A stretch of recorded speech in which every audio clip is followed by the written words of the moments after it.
Welcome to Creative Full Time. I'm your host, Allison Mullings, and today I'm sitting down with Wren Theatre's leads of Pride and Prejudice, Devin Bell and Lizzie Moffatt. I am so excited to see the show. It is on February 18th to 22nd. It has 7 shows, so get your tickets before they're gone. I mean it. And if you don't already want to see the show because of their wicked social media page, you are definitely going to want to see the show after this interview and the next interview, where I interview the director and the writers of the show. But first, we are talking to the actors. We're going to talk about rehearsals. We're going to talk about tools that they have in their tool belt, their favorite characters, their favorite scenes, what it's like working with Wren Theatre, and so much more.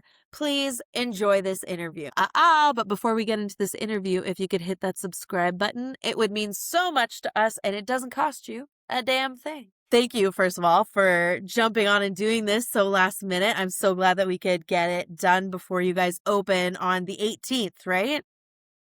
Yeah, Yeah. it's coming up. We're like just over a So week away. exciting. Yeah. That is so exciting. So at what point are you in rehearsals? Are you guys just like finessing the last little details, Ooh. or it's a well-oiled machine? How are we feeling about rehearsals at this point?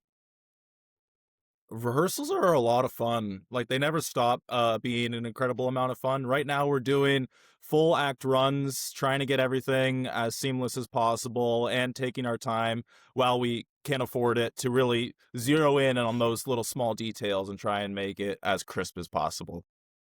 Yeah, and I mean, with this version of Pride and Prejudice, we're working with a brand new adaptation that our brilliant writers, Farron and Jesse, have put together for us. And what has been so wonderful throughout the entire process that's still very present, even a week out of opening, is that there's always constant check-ins of how is this scene landing? Are these lines still feeling true to what this moment is for both the story and your characters? And it's felt very personalized as a result. So we're still putting those finishing touches together, which at times can feel a little overwhelming when you feel like you're still getting new pages every day and you're trying to wrap your head around what you had locked in the day before. But what's exciting about it is that it really does keep you out of your head and out of pre-planning, and all you can really do is stay present in those moments. And so I think it's unlocking a lot of really wonderful discoveries for us as actors. Absolutely. Nice. And have you guys done Tech Day yet? That is Mm. this Friday, isn't it? Yeah, I think Yeah. Wow. I've kind of told everyone in my life that starting Wednesday, like they just won't see me until Yeah. opening night. So we're in the Randolph main space, and we go into tech on over the weekend, Saturday, Yeah. Sunday, I Yeah. think, and then we have Nice. some time next week on Tuesday. So it's all Yeah. coming together. Fantastic. That is so exciting. So what did you guys love about the script adaptation?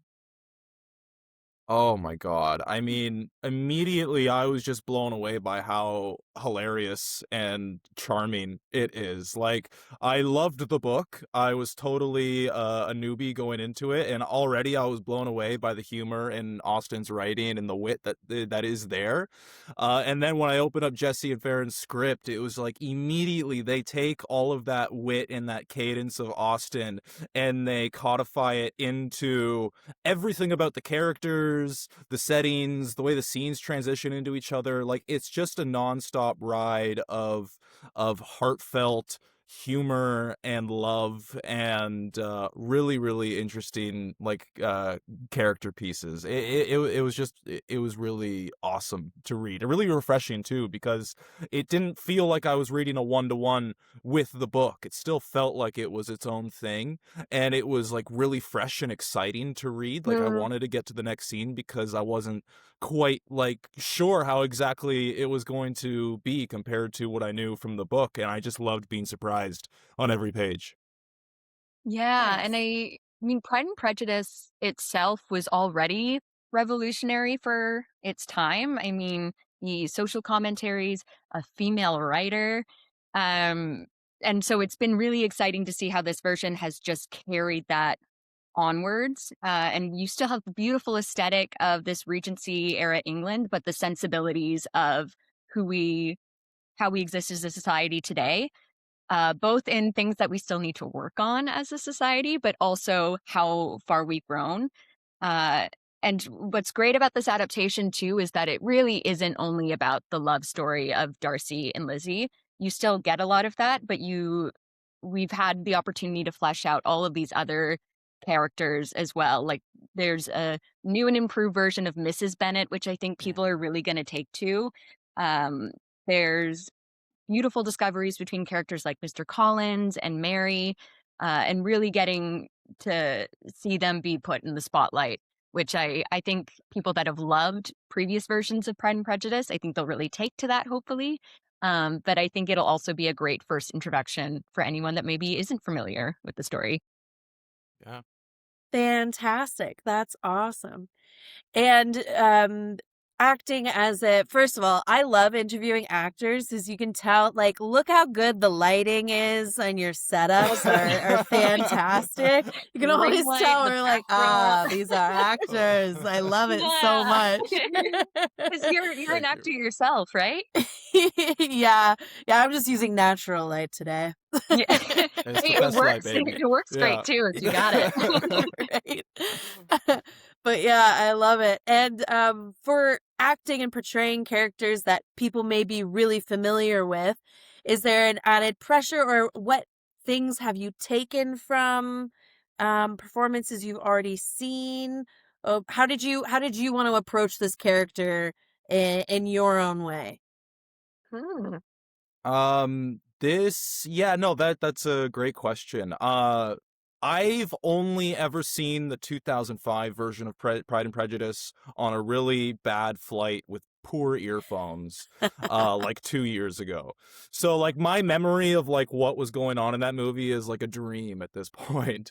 So I was very lucky to kind of go into the book and the script with a blank slate in terms of how I was envisioning Darcy. I've always been aware of how he's been talked about and how the book's been talked about and how much recognition there is for that character. And so yeah, it is quite daunting, but with having done like Dangerous Liaisons like a few months ago now with Wren, that kind of was like a similar thing where it felt like, oh, like this was like a big movie at one point, and like this was also a big character. So for myself, it's like it's now less daunting, this idea of playing a character that people are familiar with, but it comes with its own pressure because of why people are familiar with Darcy, and Mm. trying to feel like I'm getting my own um version of that, whatever that may be, and just tapping into the truth of myself and the character while having so much fun in the process. It has been a really, really rewarding and rich experience. Crafting Darcy's been unlike any of the other characters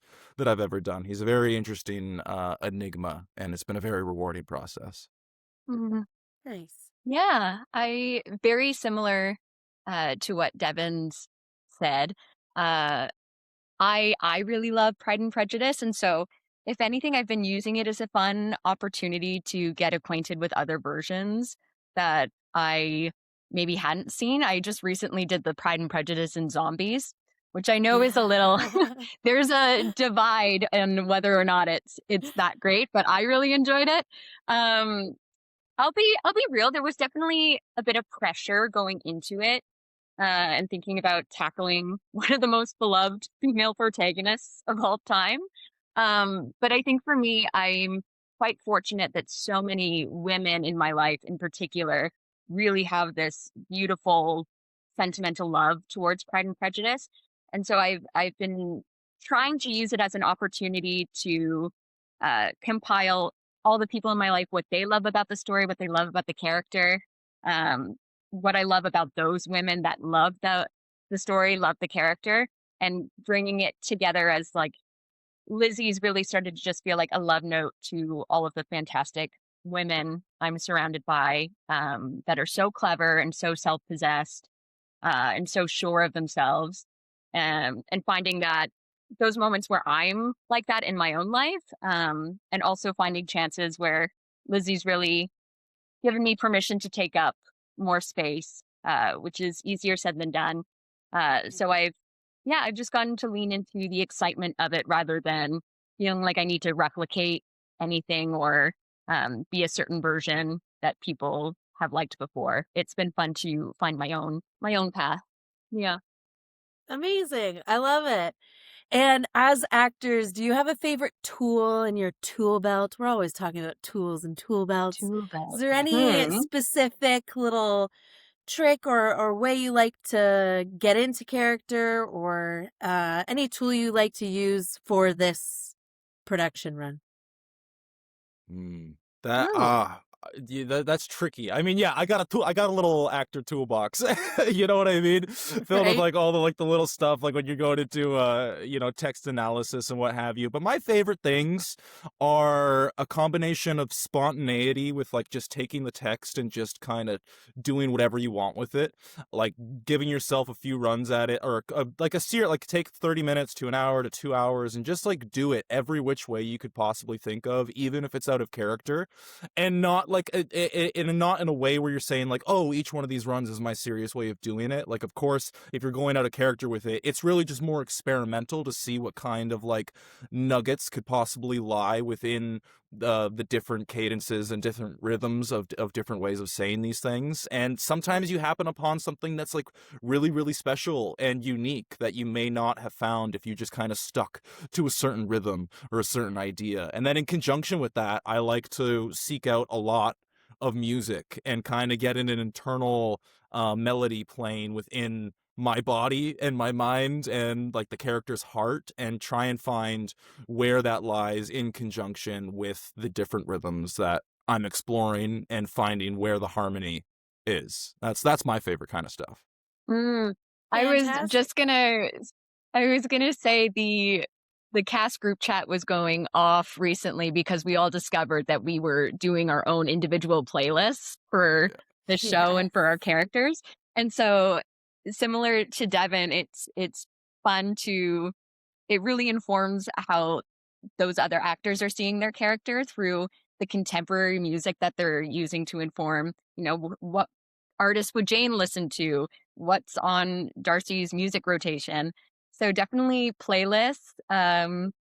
I tend to do like a little outside in, I guess you could say. So I have a Pinterest board of like different people, different animals, different vibes that kind of inform, oh, this really gives me Lizzie Bennett energy. And just seeing how that lands, getting to surround myself in that, maybe carving out my own favorite walking path in my neck of the woods where I live in Toronto. As Lizzie loves to she loves a stroll. Tons of Um, walking in Pride and Prejudice. yeah, tons of getting my 10,000 steps in this Yeah, process yeah. for sure. Um, but little things like that that don't feel like I'm imposing anything too uh, pressurized on myself, but it Hmm. allows me to find like a nice ease into the character, I feel. Yeah. Fantastic. And you previously mentioned there's a big change with Miss Bennett's character, and you think people will love that. What's a big change from the original story that people may know that is in this adaptation that you think people will be surprised by? Hmm. I mean, I feel like we're really leaning into what the novel was already doing of when we have to be in relationship with one another, how are we feeling pressured to bend and contort ourselves to fit this mold that maybe isn't quite a right fit? And I think in the novel, a lot of that has been from the Bennett sisters' side of being women and not having a ton of agency available to them. So how have they felt that societies asked them to be smaller? Um, we build on that in this adaptation, but then there's also a queer perspective that I think is really, really beautiful and people will take to. So there are characters that are feeling like they have to um, adjust themselves from being who they really are because of societal pressures, but in a new pathway. And I love that we're shedding a light on that. I love that we're giving that space in this adaptation because I think that's a universal experience that a lot of people are still navigating to this day. And and also having like a romance and a joy in that perspective as well. It's not just a hardship thing. I think that's a cool path that we're carving with this new adaptation. Yeah, every character's got like their own little slant or skew or spotlight. Every moment is just done ever so slightly from a newer perspective with our version, where it's like you're gonna get the character that you're expecting, but you're seeing them now fleshed out in a way that suddenly feels a lot more realized and contemporary. And you really see it with all the sisters. They all harness a very specific energy that takes that exact spirit that's there in the novel but just gives new life to it. And I think there's some really lovely surprises between not only all the sisters, but the mom and the dad, Mr. Collins, Mr. Bingley, Caroline. Everybody's got like this really fresh beating heart. And I think people are going to be really excited and surprised when they see how surprised they are by like the new perspective that we're taking with this. Hmm. And I think for diehard fans, especially, just thinking of what Devin's saying now, I again, so many people around me that love this book, love maybe the BBC version or the 2005. They always go, you know, who needs like a hear me out, Mrs. Bennett, like was given the short end of the stick. I feel like there is such love in this adaptation that we really listen to those takes, whether it's about Lydia or Mary potentially, and being like, people hate on her for no reason. And we get to redefine the character a little bit in this version, which is great. Yeah, and I mean, not also to say, like every single one of our castmates is absolute gems on fire. So not only was Hmm. it there already in the words in the script with what Jesse and Farron did, but the way that our cast members are bringing it to life really, really is something so special. And I love Yeah. watching it. Every scene in The Wings, it's like I don't want to miss a single second, no matter how many times I've seen them run through it at this point.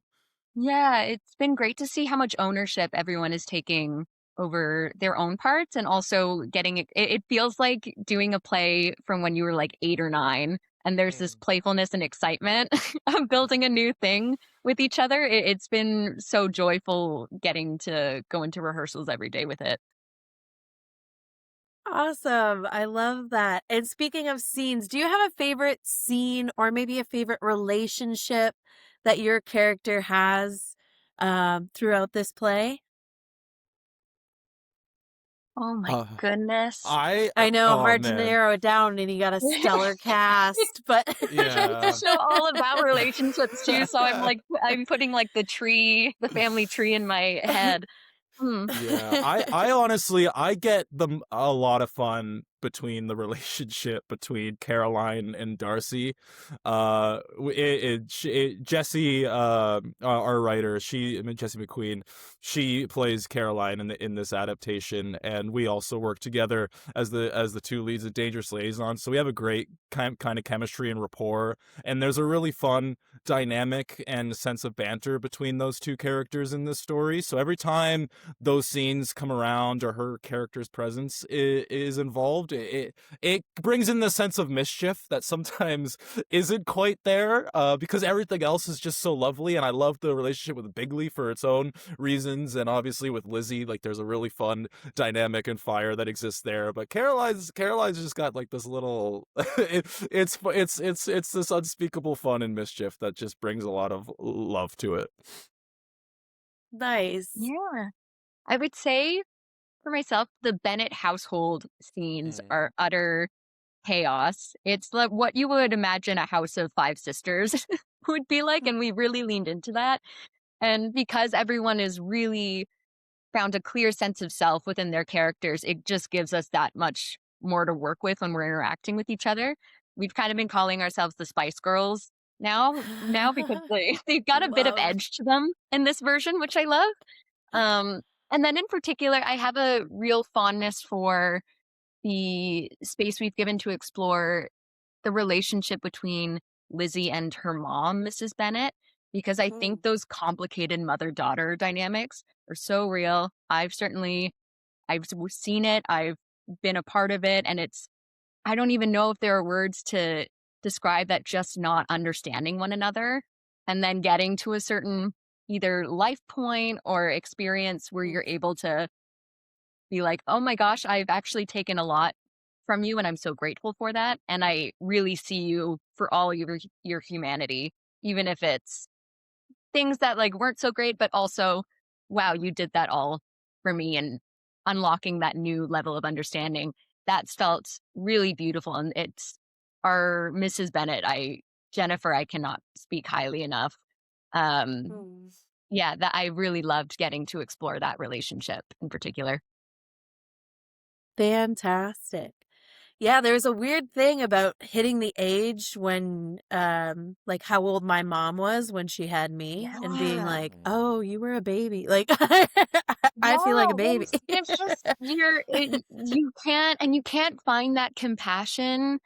Mm. Um, you can't self-generate it. It's really just going to arrive at a certain point, but it's a common experience. It's very interesting to get to play it as someone that has already kind of gone through it and seeing it as yeah, trying to remember that young woman experience of being like I'm gonna be the exact opposite of my mom, and then Yeah, realizing it's a totally. gift. I'm exactly like you. What a treat.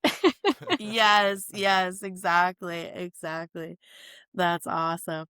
And, how it is working when she's not here so we can talk about her, and this definitely won't be on the internet, but how's working with Oh, Tatum? Ah! Oh my god. Tell me about your we don't director. listen. Yeah, Tatum, if you're watching, you can stop now, but Yeah, you can pause right now. Exactly. Turn the screen off.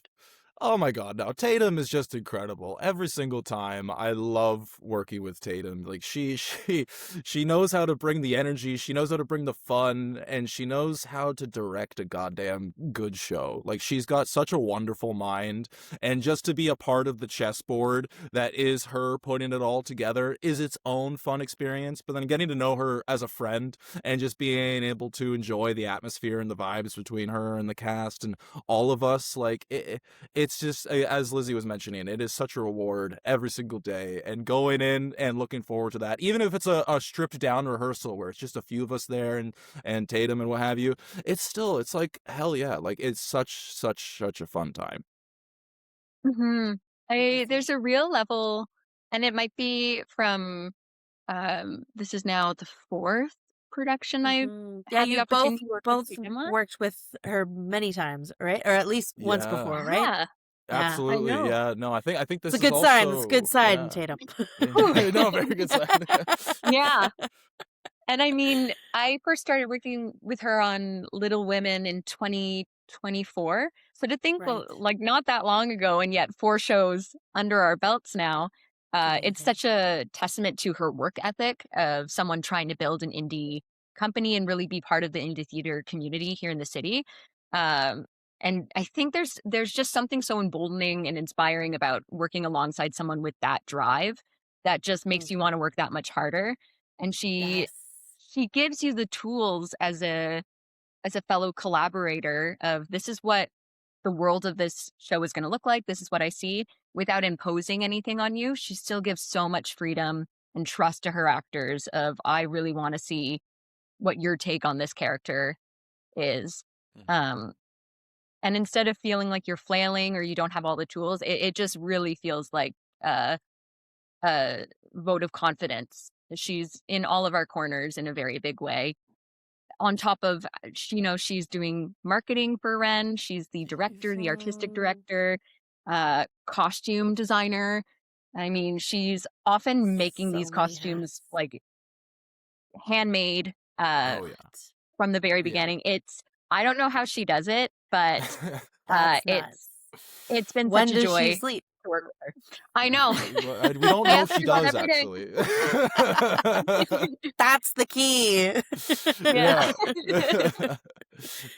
Uh, Wow, that's Yeah. amazing.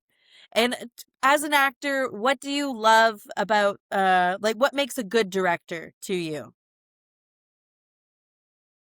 Hmm. It's that fine dance of um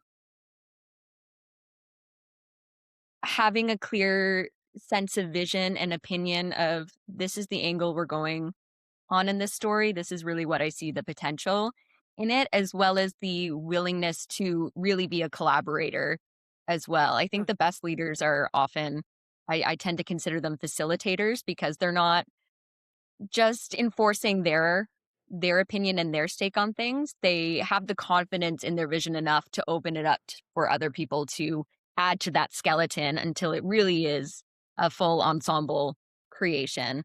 And I think that, yeah, it takes having a lot of confidence in yourself and a lot of openness and curiosity about not only a story, but the other people you're inviting to tell it with you. Yeah. Yeah, no, Yeah. I echo a lot of that.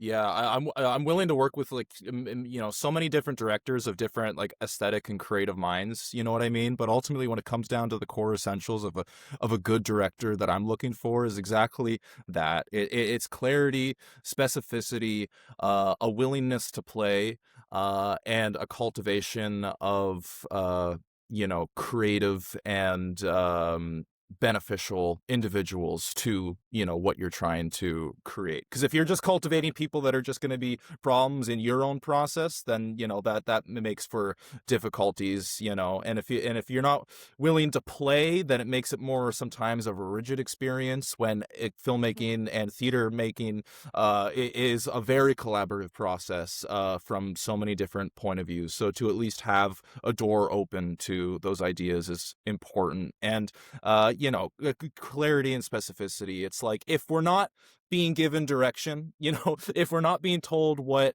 the vision is or what they want, then we're not being directed. We're just being, told to go out and do a thing. And sometimes that is a project, and there's no beating down on that, because it always depends on what the project is at the end of the day. But for the most part, you still need to be led into what the director's vision is, and that is the vision at the end of the day. So to be able to have that open communication and really feel like it's a good space to be able to just talk to the director about any of that and really understand what's going on that's all very important. Yeah. Fantastic. And I love what you said about her like her work ethic and drive, and her working as hard as she does makes you want to do better. Because I had a experience of in community theater. Mhm. I'm in a community theater play right now, and they're like, we're trying to level up and do like the best possible job we can. I was like, that's fantastic. That makes me want to come and bring my best work as well, and do everything I possibly can. Whereas I've had previous theater companies be like, well, we're not Mervish, and even Mervish makes mistakes. So, and I'm like, Yeah. if you aim for mediocrity, you shall Yeah. hit it. There it is. Yeah. Yeah. And so I love the work ethic, and man, I can't believe she wears so many hats though. That's insane. Costume. So Like, many I'm just hats. picturing like the middle of the night. Just like Yeah, she's sewing. probably made the multiple hats she's wearing by hand. Yeah, yeah. I also Exactly. created them from felt and fur. Yeah. Labored over many days. That's amazing. That is incredible. So how long is the run for Pride and Prejudice? It is from the 18th to the 22nd, and 7 shows, I believe. Mhm. Amazing. Yeah. Amazing. And how long did you start rehearsals? Is it a long rehearsal process, or is it fairly Ooh. short? I know it varies depending on We the theater. started officially in November, yeah? Yeah, Okay. so it's felt long, but also short, because I mean, we're rehearsing 2 to 3 times a week, maybe, and it was our first time we kind of had a holiday break too, because we started Exactly. in Yeah. November. I was gonna say Right. that. Um, Yeah. so we started in November, and then still in rehearsals now, and I think they began writing the piece in, like, August, September. Yeah. So it's really, Wow. when you think about it, it's come together so quickly, That which is, is again, Mhm. a quick everyone's turnaround. putting 100% into it, and it's so evident every corner of the show. That's Yeah. amazing. And you're right. Like, starting in November, it sounds like a lot of time, and then you actually do the thing and you're like, that time flew. Yeah. Yeah, yeah, And especially we when you have the holiday break in there. It's like, whoa, suddenly it's like we're that much closer when it looked that much farther away. Yes. Yeah, absolutely. Oh, that's awesome. And I've heard from creeping your social medias, the ballroom scene, I heard is the Mm. talk of the town. Tell me about this ballroom scene. Oh, the ballroom scene. Oh my goodness. It's again feeling like a kid in a rehearsal room. Our choreographer Mari, who has also been in previous Ren productions, so Yeah. fantastic actor as well as wonderful facilitator and choreographer. We really taken a lot of the period piece dance styles and um, putting them on stage. I think it'll be a really magical transformation for the audience to witness. And the one thing that we've been saying about it is, especially Devin and I, we kind of have a verbal sparring while we're doing this dance and Yeah. trying to do Right. that without having the joy of the fact that we're doing this fun dance on our face has been probably the most I'm difficult hating this performance of dance. my life. Yeah. Yeah, I'm like, I'm exactly. miserable. I'm saying something awful to you, but I'm like looking like this because I'm I having so much. know. It's like I am taking this stoically, but now I'm gonna do a spin. Like, it's too fun, man. That's amazing. It's like skipping while doing a tragedy monologue or something. Yeah. Yeah, And it yeah, My felt, body is exactly. doing one thing. It's very joyous. yeah. My Yeah. words are total other. I think it'll just be a really captivating scene to watch because visually the dances are so elegant and beautiful, but also there are quite a few scenes that are still happening while the dancing's occurring. And so Mm, for us in the rehearsal room, managing, okay, we're going to split apart and we're running around this circle of people. How do we make a moment where we start our line, bit of a pause, and get back to doing the conversation? So it's been a great challenge for scene work in that sense too, which I think the fun will transfer for the audience watching too. Yeah. well, absolutely. As an audience member too, those scenes are so fun because there's always something different to look at. So even if you come and Mhm. watch it again, you can see something else in a scene. And so I think that'll be a lot Yeah. of fun, it sounds like. Oh yeah, it's Ah, a whirlwind of a scene. There's a lot to pay attention to, so I think it's gonna be fun for the audience a lot. that is so exciting. And so it is at the Randolph Theater, Yep, Mhm. 18th to the 22nd. you got it. Yeah, 18th to 7 the 20th. shows. 7 shows. 7 Can't The shows miss it. Magnificent only. Seven. Yeah, don't Yeah. Isn't go that, don't you find that as an actor when you have like months of rehearsal and then you're like, and the 7 show, you're like, why can't it be like 2 months? to 2 months of it. There's Just like, also I the want side of it more when you're shows. Maybe 2 months is a little Yeah. much, but I don't know. If a giant production company wants to hire me, I never said that. But yeah, you but didn't hear that. the 7 shows, Coming Yeah, it along. feels exactly. so short as an actor when you're like when it's so much prep and 7 shows. Yeah. Yeah, it just feels Yeah, like it it's goes in the been Yeah. blink of an a eye. great lesson in just savoring each moment and being as present Yes. as possible. There's also the part we're having so much fun again in rehearsal. Please come, people watching this, come to the show. But part of us, we were also like, oh, we wish we could just stay in the rehearsal room and keep playing Exactly. Yes. together and and doing this. But uh, adding an audience always brings a new level to the story and the character. It's kind of like the last acting partner Mhm. in Mm. the process. So I'm excited to see what that brings out for all of us, having some bums in seats. Yeah, Yes. yeah.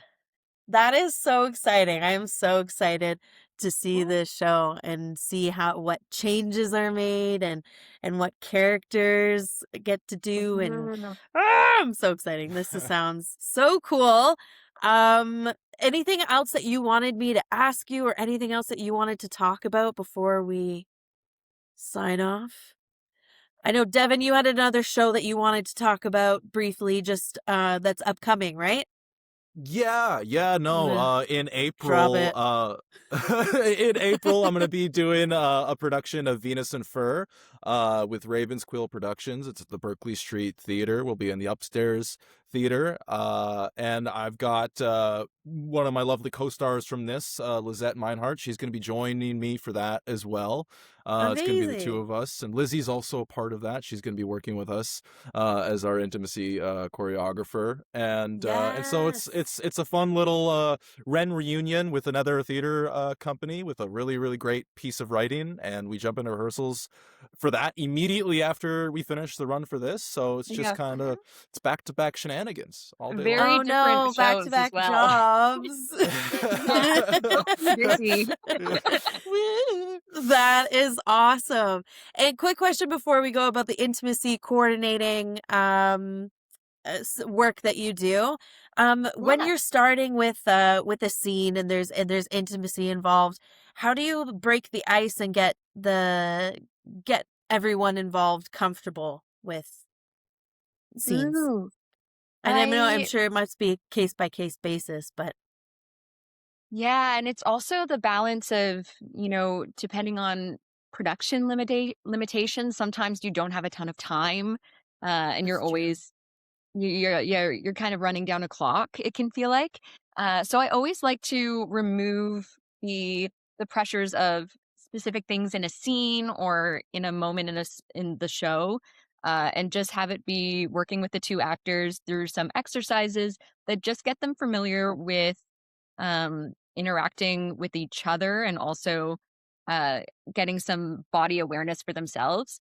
I think a lot of times, and this is just the industry side of it all, we're definitely in like a yes and industry where you just want to be easy to work with. So you immediately Yeah. go, yeah, I'm down. I'm great with anything. I'm good to do that. And so any opportunity I can take as a facilitator to slow down the impulse to do that, be like, okay, now that we're just doing an exercise of you two touching hands, what does intimacy look like if we explore you can only touch feet? Is anything coming up? And then a lot of times we discover, okay, this is how these two people move individually, but also can move together.